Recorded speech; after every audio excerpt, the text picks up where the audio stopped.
Hello everyone, welcome back to my channel. आज है 14 जुलाई और आज हम लोग पढ़ेंगे 14 जुलाई के सभी इंपॉर्टेंट करंट अफेयर्स के क्वेश्चंस को और साथ ही सभी क्वेश्चन से जुड़े इंपॉर्टेंट फैक्ट्स भी डिस्कस करेंगे। तो चलिए स्टार्ट करते हैं आज का सेशन। आज का पहला सवाल है, अंतर्राष्ट्रीय मलाला दिवस कब मनाया जाता है? तो हर साल 12 जुलाई को अंतर्राष्ट्रीय मलाला दिवस के रूप में मनाया जाता है। दरअसल 12 जुलाई साल 2013 को यूएन में मलाला यूसुफजई द्वारा अपने 16वें जन्मदिवस के अवसर पर यूएन में भाषण दिया गया था। इस भाषण को चिन्हित करते हुए इनके जन्म दिवस पर हर साल 12 जुलाई को अंतर्राष्ट्रीय मलाला दिवस के रूप में घोषित किया गया। हर साल लड़कियों की शिक्षा, लिंग समानता और युवा सशक्तिकरण के लिए वैश्विक स्तर पर आंदोलन के प्रतीक के रूप में इसे मनाया जाता है। साल 2025 के लिए इस दिवस की थीम है empower girls through education, the future begins today. दरअसल 12 अक्टूबर साल 2012 को मलाला यूसुफजई पर तालिबान द्वारा हमला किया गया था। साल 2014 में नोबेल शांति पुरस्कार से इन्हें सम्मानित किया गया था और नोबेल शांति पुरस्कार पाने वाली सबसे युवा व्यक्ति भी हैं मलाला यूसुफजई। मलाला की आत्मकथा है आई एम मलाला। तो आंसर हो जाएगा ऑप्शन डी 12 जुलाई। अगला सवाल है, हाल ही में वृक्ष की नई प्रजाति की खोज किस राज्य में की गई है? तो हाल ही में गार्सिनिया कुसुमाई नामक वृक्ष की नई प्रजाति की खोज असम में की गई है, जो कि असम के मानस नेशनल पार्क में इस वृक्ष को पहली बार अप्रैल 2025 में देखा गया था। इसकी ऊंचाई है 67 मीटर।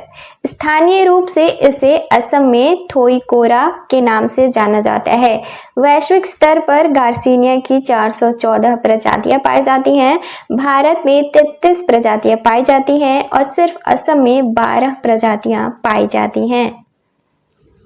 तो आंसर हो जाएगा ऑप्शन सी असम। अब असम, तो असम की राजधानी है दिसपुर। यहाँ के वर्तमान मुख्यमंत्री हैं हेमंत बिस्वा शर्मा और वर्तमान राज्यपाल हैं लक्ष्मण प्रसाद आचार्य। हाल ही में असम में पहली एआई न्यूज एंकर अंकिता को लॉन्च किया गया है। अब असम सीमा किन से साझा करता है? तो 7 राज्यों से और 2 अंतर्राष्ट्रीय सीमा साझा करता है।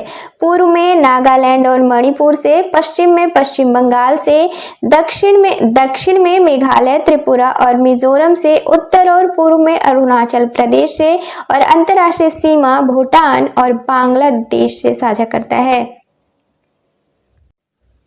अगला सवाल है, हाल ही में लॉन्च 10 पैसे का पोस्ट कार्ड नामक पुस्तक किसके द्वारा लिखी गई है? तो 10 पैसे का पोस्ट कार्ड नामक पुस्तक सेवानिवृत्त सेना अधिकारी एसएन अहमद द्वारा लिखी गई है। यह पुस्तक 4 कहानियों का संकलन है, जिनमें प्रमुख है 10 पैसों का पोस्ट कार्ड, संध्या तुम कहाँ हो और बासीरा माता की जय। तो आंसर हो जाएगा ऑप्शन बी एसएन अहमद। अगला सवाल है, हाल ही में मुख्यमंत्री सेहत योजना किस राज्य सरकार द्वारा शुरू की गई है? तो हाल ही में मुख्यमंत्री सेहत योजना की शुरुआत पंजाब सरकार द्वारा की गई है। 2 अक्टूबर साल 2025 से इस राज्य में लागू किया जाएगा। इस योजना के तहत पंजाब के लगभग 65 लाख परिवारों को कवर किया जाएगा। प्रति परिवार 10 लाख वार्षिक कैशलेस इलाज कवर किया जाएगा। पहले यह राशि 5 लाख थी, जिसे बढ़ाकर अब 10 लाख कर दिया गया है। तो आंसर हो जाएगा ऑप्शन डी पंजाब। अब पंजाब, तो पंजाब भारत के उत्तर पश्चिम क्षेत्र में पड़ता है। इसकी राजधानी है चंडीगढ़ और यहाँ के वर्तमान मुख्यमंत्री हैं भगवंत मान सिंह। यहाँ के वर्तमान राज्यपाल हैं गुलाब चंद कटारिया। पंजाब को 5 नदियों की भूमि के रूप में भी जाना जाता है। दरअसल पंजाब का फारसी में अर्थ है 5 नदियों का क्षेत्र। ये 5 नदियाँ कौन सी हैं? तो झेलम, चिनाब, रावी, व्यास और सतलज। पंजाब में 23 जिले हैं। पंजाब सीमा किनसे साझा करता है? तो 2 केंद्र शासित प्रदेशों से, 3 राज्यों से और 1 अंतर्राष्ट्रीय सीमा साझा करता है। उत्तर में जम्मू कश्मीर से, जो कि केंद्र शासित प्रदेश है, उत्तर पूर्व में हिमाचल प्रदेश से, दक्षिण और दक्षिण पूर्व में हरियाणा से, दक्षिण पश्चिम में राजस्थान से, पूर्व में चंडीगढ़ से, जो कि केंद्र शासित प्रदेश है, और अंतर्राष्ट्रीय सीमा पश्चिम में पाकिस्तान से साझा करता है। अगला सवाल है, भारत द्वारा किस वर्ष निशानेबाजी विश्व कप की मेजबानी की जाएगी? तो निशानेबाजी विश्व कप 2027 की मेजबानी भारत द्वारा की जाएगी। इसका आयोजन नई दिल्ली में किया जाएगा। इस विश्व कप में निशानेबाजी की 3 श्रेणियां राइफल, पिस्टल और शॉटगन का आयोजन संयुक्त रूप से किया जाएगा। इसके अलावा साल 2028 में निशानेबाजी जूनियर वर्ल्ड चैंपियनशिप की मेजबानी भी भारत द्वारा की जाएगी और इसका आयोजन नई दिल्ली में किया जाएगा। और साल 2026 में एशियाई कप की मेजबानी भी भारत द्वारा की जाएगी। तो आंसर हो जाएगा ऑप्शन सी 2027। अगला सवाल है, हाल ही में डिजी लक्ष्मी योजना की शुरुआत किस राज्य सरकार द्वारा की गई है? तो हाल ही में आंध्र प्रदेश सरकार द्वारा डिजी लक्ष्मी योजना की शुरुआत की गई है। इसका उद्देश्य है शहरी गरीब महिलाओं को डिजिटली तरीके से सशक्त बनाना और उनके उद्यमी के तौर पर विकास के लिए एक मंच प्रदान करना। साथ ही एक परिवार एक उद्यमी को प्रोत्साहित करते हुए स्वयं सहायता समूह की महिलाओं को कॉमन सर्विस सेंटर संचालित करने का अवसर प्रदान करना। इस योजना के तहत 9034 कॉमन सेंटर्स की स्थापना की गई है, जिन्हें ऑटम कियोस्क के रूप में मानकीकृत किया गया है। तो आंसर हो जाएगा ऑप्शन डी आंध्र प्रदेश। अब आंध्र प्रदेश, तो आंध्र प्रदेश की राजधानी है अमरावती। यहाँ के वर्तमान मुख्यमंत्री हैं एन चंद्रबाबू नायडू। यहाँ के वर्तमान राज्यपाल है एस अब्दुल नजीर। आंध्र प्रदेश में 26 जिले हैं। यहाँ विधान परिषद की सीट है 58 और विधानसभा की सीट है 175। आंध्र प्रदेश सीमा किनसे साझा करता है? तो 5 राज्यों से और बंगाल की खाड़ी से। उत्तर में छत्तीसगढ़ से, उत्तर पूर्व में उड़ीसा से, दक्षिण में तमिलनाडु से, पश्चिम में कर्नाटक और तेलंगाना से और पूर्वी सीमा आंध्र प्रदेश की बंगाल की खाड़ी से लगती है। अगला सवाल है, सिंदूर ब्रिज किस राज्य या केंद्र शासित प्रदेश में स्थित है?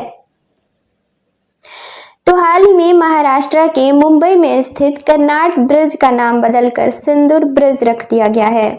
दरअसल साल 1868 में इस ब्रिज का निर्माण किया गया था और यह British governor James rivet Karnat के नाम पर रखा गया था। साल 2022 में इसे असुरक्षित घोषित कर दिया गया था और इसे ध्वस्त कर दिया गया था। हाल ही में नए ब्रिज का निर्माण किया गया है। इसका नाम सिंदूर ब्रिज रखा गया है। इसकी लंबाई है 328 से 342 मीटर।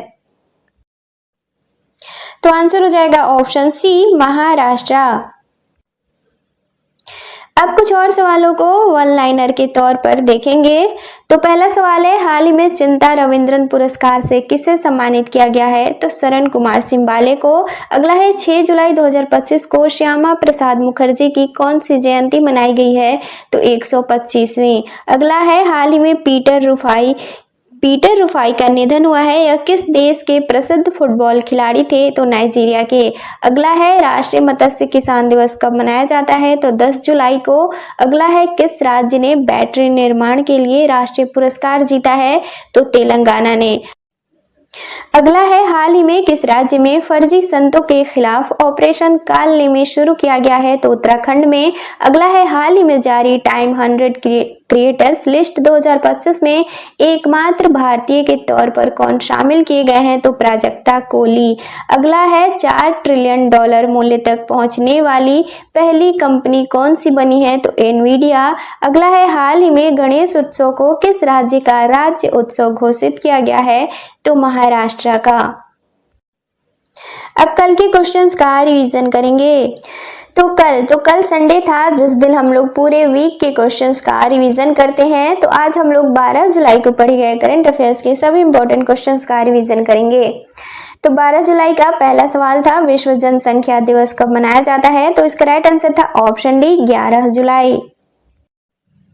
अगला सवाल था, हाल ही में भारतीय प्रधानमंत्री द्वारा किस देश में प्रवासी भारतीयों की छठी पीढ़ी के लिए भारत की विदेशी नागरिकता कार्ड यानी कि OCI देने की घोषणा की गई है? तो इसका राइट आंसर था ऑप्शन डी, त्रिनिदाद और टोबैगो। अगला सवाल था, सिनर्जी क्वांटम और किसके द्वारा भारत के पहले स्वदेशी क्वांटम सुरक्षित उपग्रह बनाने के लिए साझेदारी की गई है? तो इसका राइट आंसर था ऑप्शन ए, इसरो।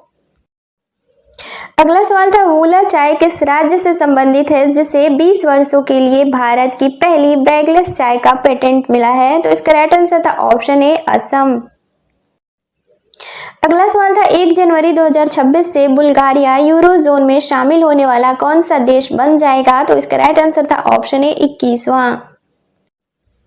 अगला सवाल था, अफ्रीका की सबसे विशाल जल विद्युत परियोजना का निर्माण कहाँ किया गया है? तो इसका राइट आंसर था ऑप्शन बी, इथियोपिया।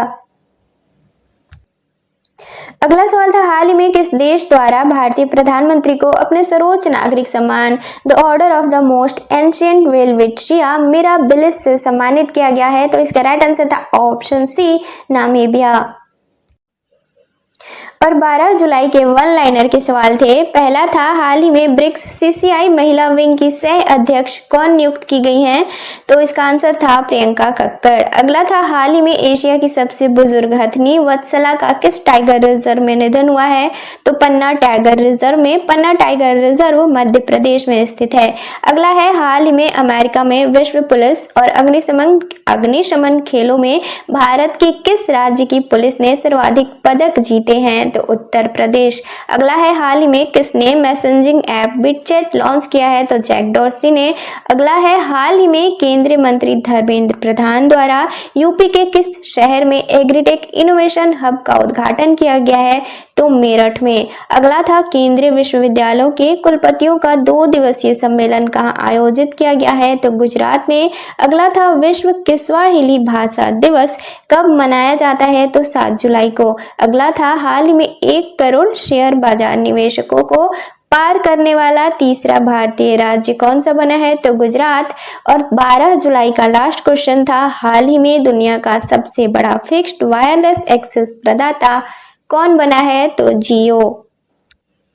अब टुडे फैक्ट। तो आज के टुडे फैक्ट में हम पढ़ेंगे कुछ महत्वपूर्ण पुस्तकों को और उनके लेखकों के बारे में जानेंगे। तो पहला है speaking with nature the origin of Indian environmentalism के लेखक कौन है? तो रामचंद्र गुहा। अगला है the golden road how ancient India transform the world के लेखक कौन है? तो विलियम डेलरिम्पल। अगला है विटनेस के लेखक कौन है? तो साक्षी मलिक की पुस्तक है। अगला है इंडिया @100 नामक पुस्तक किसकी है? तो KV सुब्रमण्यम द्वारा लिखी गई है। अगला है कॉल ऑफ द गिर, तो परिमल नाथ वानी। अगला है भारत के 75 महान क्रांतिकारी नामक पुस्तक के लेखक कौन है? तो भीम सिंह। अगला है एक समंदर मेरे अंदर के लेखक कौन है? तो संजीव जोशी। अगला है India the road to renaissance के लेखक कौन है? तो भीमेश्वर चल्ला। अगला है द विनर्स माइंडसेट के लेखक कौन है? तो शेन वॉटसन की पुस्तक है। अगला है ब्रेकिंग रॉक्स एंड बैरियर्स के लेखक कौन है? तो सुदीप्त सेनगुप्ता।